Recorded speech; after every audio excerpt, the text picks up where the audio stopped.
At dawn, you stand at a three-way split in the road. One path is loud and glittering, lined with storefronts and impulse buys, a carnival of easy credit and quick dopamine. Another is sensible and paved with spreadsheets. Save 10%, buy indexes, retire when the calendar says you're allowed to live. And then there is the quiet road. No neon, no crowds, just clean asphalt stretching into a sunrise that looks suspiciously like freedom. Most people never take that road, not because it is hidden, but because it is demanding. It asks you to trade certainty for control, comfort for capability, and patience for speed that you manufacture, not discover. We're told a story that sounds responsible. Study, get the job, climb the ladder, set aside what's left after taxes. Let compound interest polish your future while it steals your present. It is prudent. It is respectable. But prudence isn't the same as liberty. You can win that game and still lose your best years. If markets wobble, your timeline stretches. If inflation bites, the finish line slides. If your health or energy changes, numbers on a screen won't give you back the decades you paid. The plan is a deferred life strategy, a promise that your reward arrives when your prime has passed. The loud path is worse. It looks like joy, but smells like panic. Paychecks arrive and evaporate. Debt is dressed as lifestyle. Every new purchase is a momentary anesthetic. Every monthly statement reminds you who owns who. On this path, you move a lot, but travel nowhere. The problem isn't that money is evil. It's that money leaks through 1,000 uninspected cracks, and the person you want to become is postponed by the person you perform. The quiet road is not a miracle. It is a machine. You build something that solves a painful, real problem for people, and you make it work for many more people than you can personally touch. The distance between your effort and your income grows. Your hours stop being the ceiling on your outcomes. The market pays you not for clock time, but for relief delivered at a scale that startles even you. That is the heart of the fast lane. Separate your income from your direct labor by constructing a system that compounds without your constant presence. This system has rules, and you ignore them at your peril. First, control. If a single algorithm, employer, supplier, or platform can unplug your revenue, you don't own a business, you rent a living. You can collaborate with platforms, but you build safety by diversifying distribution, owning a list, keeping data, creating brand, and designing contingencies. Second, entry. When anyone can copy you by reading a blog post, margins compress until only hobbyists survive. A defensible entry moat can be skill, capital, data, logistics, brand, network effects, integrations, or regulatory know-how. You don't need all of them. One thorn can turn a herd. Third, need. This is the engine. Chase trends, and you'll sprint in circles. Hunt pain, and you'll find customers waiting with open wallets. The clearest sign is language. I would pay to never deal with this again. Fourth, time. If revenue halts when you stop, you built a prettier job. Productize services, encode knowledge, automate the mechanical, and hire for outcomes so the machine runs while you sleep. Fifth, scale. A solution that heals one person is generosity. A solution that heals thousands is enterprise. Design for distribution where your marginal cost inches towards zero. Software, media, licensing, smart logistics. Underneath these rules runs the law of affection. Money follows magnitude. Touch more lives with deeper impact, and the market throws larger numbers your way. Not because money is moral, but because money is measurement. The mirror doesn't flatter or insult, it reflects. When you don't like what you see, yelling at glass is therapy for the stuck. Change what stands in front of it. A business built on these principles starts to market itself. People talk, reviews accumulate, referrals arrive while you are doing unglamorous work like tightening a process or rewriting a help doc no one will ever tweet about.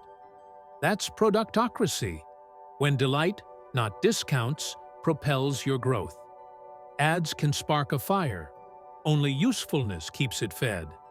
The paradox is that the unscalable behaviors early, writing personal notes, fixing edge cases, hopping on a Saturday call, create the data, empathy, and reputation that make your later scale honest. Why doesn't everyone do this? Because certainty is seductive. The salary lands on schedule. The calendar is predictable. The title signals safety to family and strangers. You always know the next Tuesday. Risk in the fast lane is upfront and obvious. Experiments might fail. Feedback might sting. Capital might be scarce. Risk in the slow lane is quiet but guaranteed. Your life belongs to a timetable you didn't design, and the cost is paid in the currency of sunsets you don't see and mornings you don't own.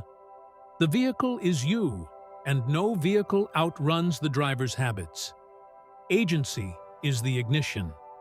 You stop asking for permission to enter markets and start asking better questions of reality. What hurts, for whom, and how fast can I remove it? You ship before perfect because feedback beats fantasy.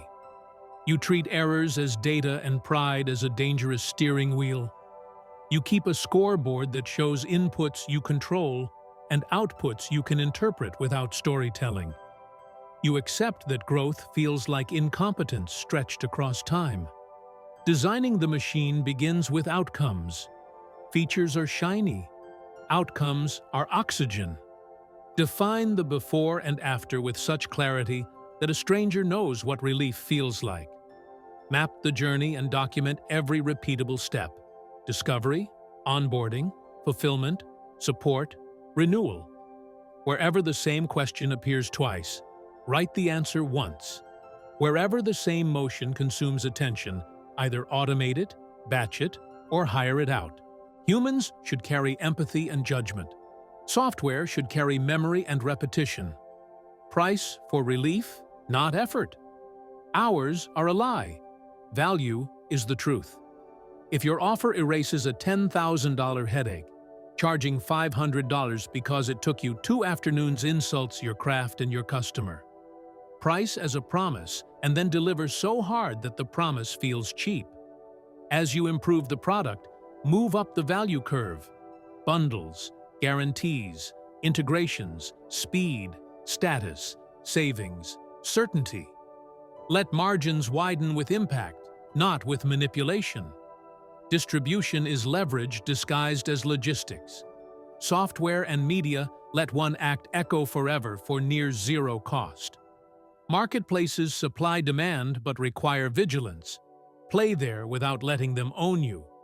Licensing and affiliates multiply sales while you guard brand and terms. Partnerships collapse shipping, storage, and returns into a predictable rhythm, so your attention can return to improving the experience, not surviving the process. Beware the traps that steal speed. One platform dependency turns you into a tenant praying to a feed. Build owned channels early. Even if the list is small, it is sovereign. Hobby branding keeps you forgettable. Sharpen your positioning until your perfect customer says, "Finally, someone who gets it." Founder bottlenecks throttle growth. Teach the process, write the playbooks, and hire for outcomes rather than tasks, so decisions can happen without your oxygen. Feature bloat makes a product wider and weaker. Cut ruthlessly until the core pain is crushed elegantly. Perfection paralysis flatters taste, while humiliating results.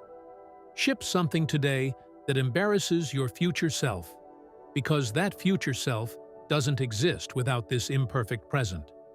Traffic is easy to buy. Trust is not. Trust accumulates in the shadows. Support that answers like a human. docs that respect time, invoices that make sense, pages that load instantly, refunds that don't accuse. The small, honest things that no one advertises become the large, quiet reasons people stay. When your customers repeat and refer without bribery, you're hearing the hum of a healthy engine. Wealth, properly understood, is the ability to choose. Money is a component. Time, autonomy, location, and relationships are the rest. The slow lane hoards money to purchase choice later. The fast lane manufactures choice now by building a machine that spins off options. You start to notice signals that you are on the right road. Revenue per employee climbs while hours per order fall. You disappear for a week, and the dashboards don't scream. Competitors copy your last release while you prepare the next. Cash flow funds experiments without cap-in-hand fundraising. Your calendar shows blocks for thinking, not just doing. The playbook is short and sharp. Pick a wound, not a buzzword. Write a value promise that a stranger can test against their own life. Ask every day how this system keeps earning when you're offline. Choose one thorn that makes entry non-trivial for copycats. Own at least one distribution channel and treat it like an asset. Instrument what matters, so steering isn't gossip. Ship in small steps on a schedule that creates momentum. Automate the boring so humans can handle the meaningful. Sell outcomes, not hours, and adjust price as your impact rises. Turn feedback into roadmap. Let complaints be the free consulting they are. This isn't a religion of hustle. It's a respect for compounding, of skill, of systems, of relationships. Burnout is a sign the machine is misdesigned. Your job is not to be the hero forever. It is to build a world where heroics are rare and excellence is routine. The goal isn't to quit working, it's to stop being owned. Retirement becomes a feature, not a destination. Work when you want, on what you want, with whom you want, for reasons that feel like alignment rather than escape. So we return to the crossroad. The noisy path sells you trinkets and debt and calls it living. The prudent path sells you time tomorrow by renting your time today. The quiet path asks more at the beginning and gives more forever. It is not lonely once you commit. It is simply uncrowded. You won't be applauded at first. You will be misunderstood. You will iterate in the dark while others perform in the light. But mornings arrive where revenue appears without you, where messages read like gratitude rather than demands, where your calendar looks like a life and not a ledger. Pick the road that returns your time faster than it takes it. Build something that removes real pain at scale. Control the levers. Make entry costly for imitators. Chase need not novelty. Detach income from your hours. And design for reach that does not multiply cost. Let impact be the metric. Let systems be the method. Let freedom be the North Star that keeps your hand steady when the weather changes. If the old story still seduces you, remember the price. If the new story scares you, remember the prize. The sunrise is not a metaphor. It is a timetable. The windows during which you are most alive do not wait politely for a better plan. Walk to the quiet road. Start moving before you feel ready. Learn in public. Fix in private. Keep the promises your brand makes. And measure progress not only in dollars, but in choices returned to your day. If you commit to this road, you will feel speed without hurry. You will watch skill compound into confidence, confidence into leverage, leverage into impact, and impact into wealth that looks like open space and honest work. The fast lane is not a hack. It is a posture. It is not luck. It is architecture. It is not rebellion for its own sake. It is responsibility for your own life. Choose it at dawn, and again at noon, and again at night, when it would be easier to drift. Lay bricks today that your future self will walk on without stumbling. Let the product speak for you. Let delighted customers sell for you. Let systems protect you. And when the moment comes to lift your foot from the pedal, the machine keeps gliding, the road keeps rising, and the view looks exactly like the thing you hoped money would buy, but could only be built by meaning. If you want to keep growing and mastering yourself, follow the clearance channel.